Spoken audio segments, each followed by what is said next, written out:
नमस्कार. तुम्हा सर्वांना रामनवमीच्या हार्दिक शुभेच्छा. ज्योतिषशास्त्रातील ग्रहांचा राजा असणाऱ्या ग्रहाला भगवान विष्णूच्या रामरूपाशी जोडलं गेलेलं आहे. म्हणूनच दैनंदिन जीवनामध्ये रामोपासना ही अतिशय महत्त्वाची ठरते. कारण सूर्यग्रह हा फक्त आपल्याला उजेड देणारा ग्रह नसून आपला आत्मविश्वास म्हणजे देखील सूर्य, आपल्याला मिळणारी प्रसिद्धी म्हणजे देखील सूर्य, आपल्या चेहऱ्यावरील तेज म्हणजे देखील सूर्य आणि आपले वडील म्हणजे देखील सूर्यच आहेत. तर जन्मपत्रिकेतील सूर्याला मजबूत करायचं असेल, तर दैनंदिन रामोपासना ही अतिशय महत्त्वाची ठरते. आणि ही रामोपासना कशी करावी?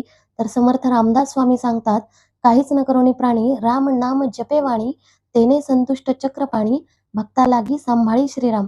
म्हणजेच कुठलंही कर्मकांड न करता देखील फक्त रामनामाच्या उच्चाराने तुमच्या आयुष्यामध्ये रामोपासना पूर्ण होते आणि तुमच्या जन्मपत्रिकेतील सूर्यग्रहाला मजबूती मिळते. म्हणूनच नित्यनेमाने सर्वांनी रामोपासना जरूर करावी. जय श्रीराम.